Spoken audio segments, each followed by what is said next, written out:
박용수 담임 목사님 나오셔서 말씀 전해주시겠습니다.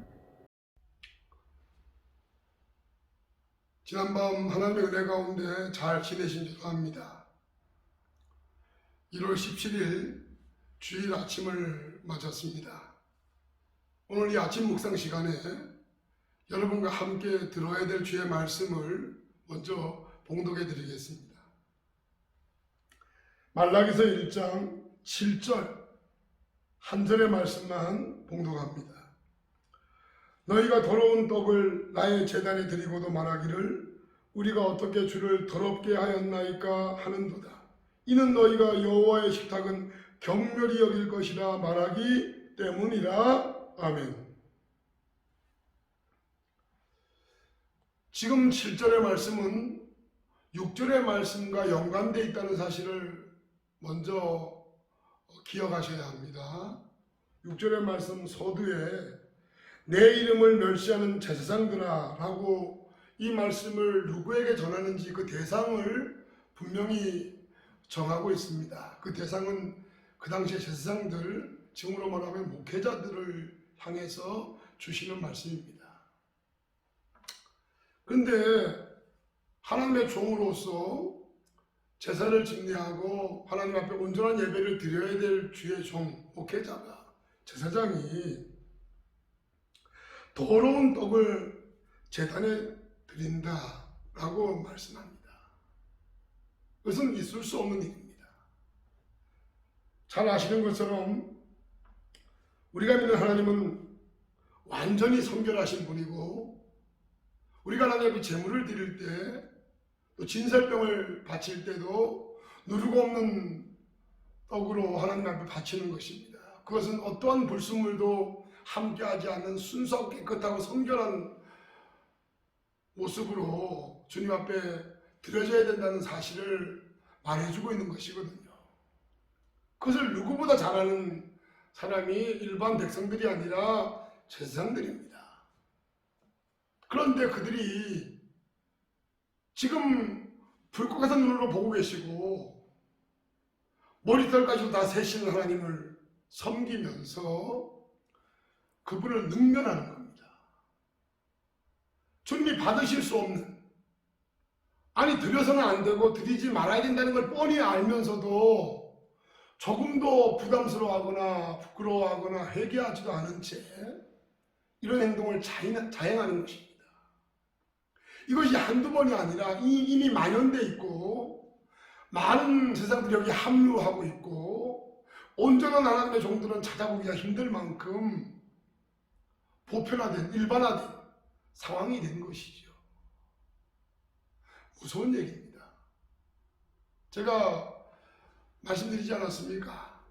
하나님은 동일한 죄를 믿음 없는 자와 믿는 자가 지었을 때 먼저 구원받은 하나님의 사람을 먼저 하나님이 책망하고 징계하신다는 것입니다. 성도와 제사장이 범죄했을 때 두말할 것도 없이 하나님은 제사장을 먼저 징계하시는 것이죠. 제사장들이 타락했습니다. 그 중심에 하나님이 이미 사라져 버렸고 죄악의 마음이 점령당했고 그 죄성을 사탄이 또 이용해서 점점 죄악의 늪으로 빠져들도록 만들고 있는 상황에 이들이 놓여 있는 것입니다.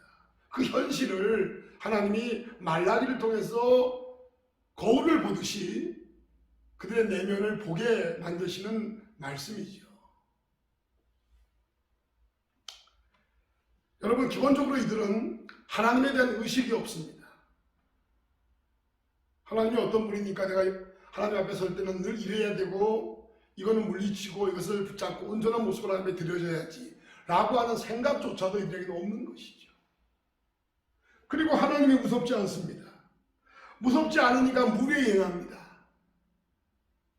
두려운 마음으로 존경하는 것이 경외인데 하나님은 우리에게 경외를 받으시기를 원하시는데 경외감이 없는 것입니다. 경외감이 없는 신앙에는 무리함이 있고 저급함이 있는 것이죠. 그분께 자신을 맞추지 않습니다. 자기 멋대로입니다. 하고 싶은 대로 자기 욕구대로 하는 것입니다. 주님을 의식하지 않는 것이죠. 이러한 내면적인 문제를 여러분들이 잘 들여다봐야 합니다. 오늘 본문 이 한 절의 말씀 속에는 이런 것들이 다 농축되어 있는 것이죠.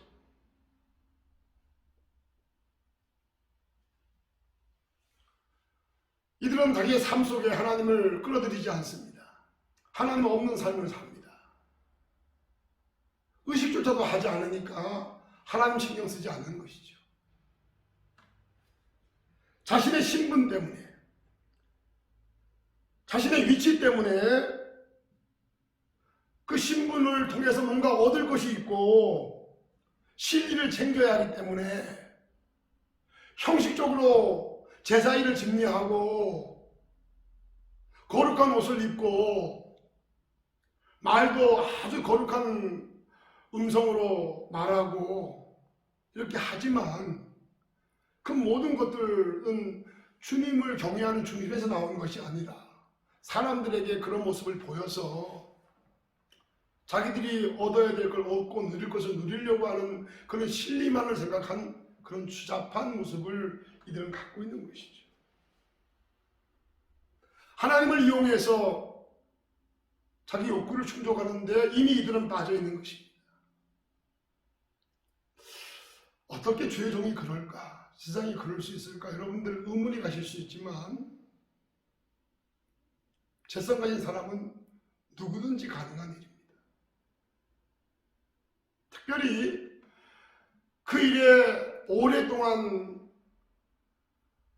동화되고 함께 지낸 사람일수록 이런 변질은 극심해질 수 있습니다. 그렇기 때문에 항상 경계해야 되고 주의해야 되고 자기와의 싸움을 멈추지 말아야 되고 주님의 은혜를 날마다 구해서 주의 능력을 입어서 이 모든 영적 싸움을 이겨내므로 이 제약의 늪에 빠지지 않도록 하는 것, 이것이 대단히 중요한 문제인데 그걸 못하는 것이죠. 입으로는 주여 주여 하지만 주님께서 행하지를 않는다고 주님이 말씀하지 않았습니까? 이들은 회칠한 무덤이고 외식하는 자들입니다. 예수님 성전에 들어가서 제약된 성전안을 다 들여엎으면서 그들의 타락과 그들의 외식과 그들의 악함을 책망한 그 내용이나 본문의 내용은 다르지 않습니다. 회개 없는 변명만 있는 모습이죠. 사랑하는 여러분, 오늘 본문 한 절을 통해서 하나님 우리에게 주시는 의미가 무엇입니까? 더러운 떡을 하나님께 바치고도 전혀 의식이 없고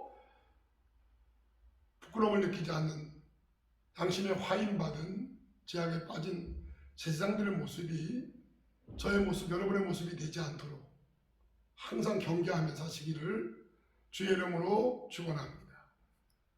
기도하겠습니다.